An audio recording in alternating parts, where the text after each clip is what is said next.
Thank you everyone for being here today. My name is Addison Kent Perkins, and this is my presentation on global leadership. I'll be specifically focusing on cultural diplomacy. Some of the topics I'll be going over is the personal impact that this trip had on me, as well as the idea of leadership and the global impact of this trip. Start with personal impact. So, antes de este viaje, conocía solamente uno o dos de los otros estudiantes en el grupo, pero rápidamente formé nuevos amigos como Ethan, Ben, Kiane, y fortalecí los antiguos relaciones como con Zion. So before this trip, I only knew a couple of the students who were coming along, but I quickly formed new friendships with Ethan, Ben, and Kiane, and strengthened my old relationships, such as with Zion. Antes de este viaje, no he visitado un otro país de habla hispana, pero España me dio la oportunidad de practicar el español y le da prueba de mis habilidades, y también me dio la oportunidad de ver la encrucijada de múltiples culturas, como puedo ver en la arquitectura. So before this trip, I never really had a chance to really practice my Spanish, but visiting the Iberian Peninsula, and especially Spain, gave me the chance to put my Spanish skills to the test and really practice my Spanish abilities. And it also gave me the chance to see the crossroads of multiple cultures, which can be especially seen in the architecture. Moving on to leadership. So I think two things make up being a good leader, and I think that starts with being a good follower. Because this was a school trip, I was obviously not going to be the one in charge. This was going to be the teachers. So to do my best to help them, I try to follow everything they told me to do and encourage others to do the same, since everyone being safe and healthy would ensure that we would all have a good trip, since any kind of injury would have brought it to a screeching halt. Being a group leader, like many other students, we rotated being leaders, and this involved creating group discussions that brought to light many of the opinions other members of our group had. But I think my style of leadership stems from being an Eagle Scout, which takes leadership as an essential skill you have to learn and develop through multiple years of hard work. And I think my multilingualism was able to help me with this, especially when poor Zion got sick while on the flight to Paris. I was able to use my ability in French to speak with the flight attendant to get him some medicine and get him to better health.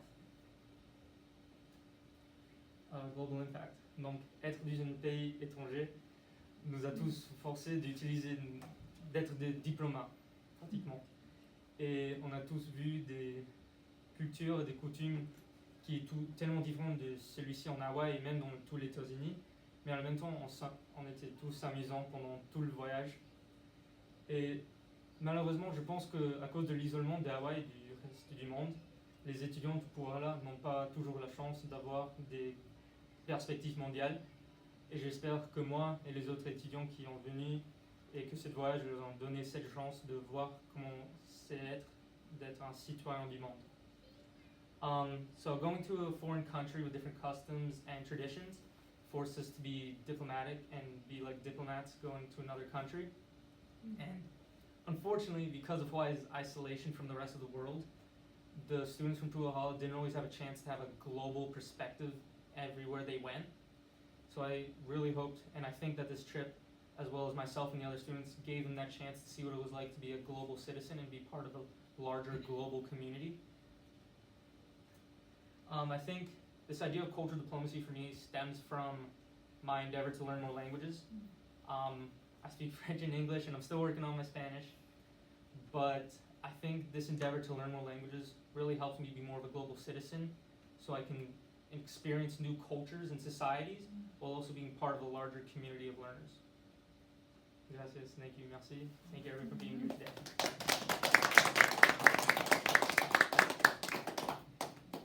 Questions? Yes. Addison, did you find it difficult to go between English, French, Spanish? Like, were you finding yourself wanting to speak French, or was that happening? Like, you were defaulting to French? Sometimes, yes. I've learned French a lot longer than I have Spanish. Yeah. So I think sometimes I'd have to be like, oh, wait, I'd speak Spanish, not French. Especially because they're both Romance languages and they do have things that are in common. Sometimes I'd forget and just slip into French instead. Were you able, did you find it easier to listen, or was it just with the speaking, or did have a hard time when you were like translating when people were talking to you in Spanish? I think I did well in translating for most of the time. I think the hardest part was mostly just like the accent, Oh, yeah. because I'm not really used to Spaniard accent, Mm-hmm. so that was probably the toughest for me. But overall, I think it was easy enough to understand. Do you think you're going to pursue a degree in diplomacy or similar at Yeah, I'm actually going University? for a degree in diplomacy and military studies, so I'm hoping my languages will come in handy with that. Sure. Any other questions? Yes. How well did you feel like you were able to understand Catalan? So Catalan actually does have some French in it. Yeah, I mean between French and Yeah. Spanish, you I probably was can. kind of confused at the beginning because I was like, wow, this is great, I'm really understanding. And then I saw some signs that had merci. I was like, oh, that's not Spanish. But for the most part, actually, Catalan, I only heard a little bit of it over there. Most people we spoke to would speak Spanish to us, but from what I heard, I was able to understand it decently enough.